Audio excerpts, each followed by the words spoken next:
And right now, we are joined by the winner of the preliminaries, Fabiano Caruana. You finished your game early here in a draw against Hikaru Nakamura, and that means you are the winner of the preliminaries. Congratulations, Fabiano. Thank you. Thanks very much. I mean, this is the first tournament you play in the Meltwater Champions Chess Tour. You said it yourself the first day. You haven't been playing too much of these online tournaments. So how do you feel about being the winner on 10 points? After the first day, it went as well as I could have possibly hoped for. I was a bit nervous that my form wasn't good on the second day, before the first game of the second day against Nepomniachtchi. I was concerned, but after that it all went very smoothly, and today also went very smoothly. And Fabiano, when we last talked to you at the end of the first day, you mentioned that you saw a couple of players saving a bit of energy with those quick draws. We saw you take a couple of those today. What was the thinking behind that, and does it kind of give you more confidence that you'll be more energetic in the knockouts? Yeah, well, I figured that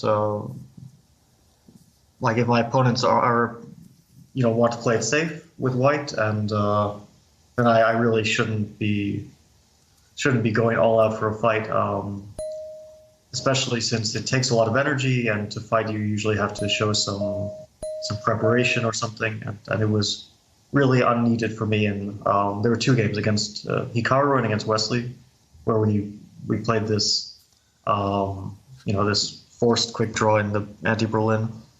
So yeah, I didn't see a reason to expend more energy than I needed to. Now, Fabiano, after 15 rounds now of this online rapid format, what have you sort of learned that works for you, and what will you take with you going into the knockout stage as a sort of a tactics that works for you? Well, I think it's such a different format that I can't say that that the strategy is in any way comparable. Here we just needed to qualify, and in knockout you have to go all out to win. So yeah, I don't know who I'm going to play. I think it's pretty much up in the air. It could be anyone. It could be Magnus, for example.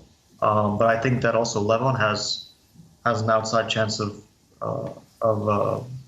because he won this very important game against Ali Reza. Yeah. And now if he beats Alan, then he might also be in the group of people who qualify. So I don't know who I play. But yeah, it's a knockout or a match where you have to win is of course a completely different type of animal. Is there anyone you'd prefer to play or prefer to avoid from that group? No. I don't try to look at it like that. Whoever I play, I play. I think it's a bit cowardly to try to prefer one player over another. There's players who I enjoy playing against because I find it very interesting, like against Levon. But this is not from a point of view of who I think I have best chances against, but just who I usually play most interesting games against. And, well, Fabiano, how have you been liking it now, this debut in the Meltwater Champions Chess Tour? Are you enjoying yourself? Yeah, it's easy to enjoy yourself when you're doing well.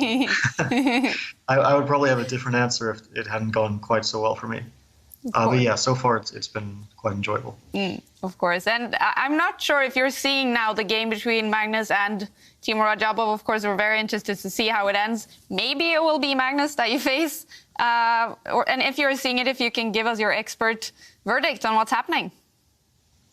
Well, I think Magnus in clutch games is very strong, and this is a clutch game for him, because a draw may not suffice. So he probably sees it as a semi must win, at least to keep his fate in his own hands. And the position looks like, okay, he'll probably take with the bishop. Although pawn takes knight a5, bishop a2 is interesting, but it's very double-edged. And if he plays bishop takes, then black will play king h8 and try to get f5. And I assume it's close to equal like these positions normally are. but all the pieces are on the board. Anything could happen. Yeah. Although actually, I just realized that bishop d5, king h8. There is queen b3, which is a bit of a tactical thing. It attacks, threatens to win the knight, and attacks upon f7. It's probably not a concern for black, but Queen e8 maybe to hold. queen e8, yeah, queen e8 looks good, and then there's maybe knight knight g5, but black shouldn't be concerned with taking on. Okay, he plays bishop f6, and knight e7 is coming. Mm-hmm. We'll show this on the board later. Yeah. All right. Well, Fabiano, congratulations on a fantastic performance in the preliminaries, and good luck in the quarterfinals tomorrow. Thank you. Thanks for joining us.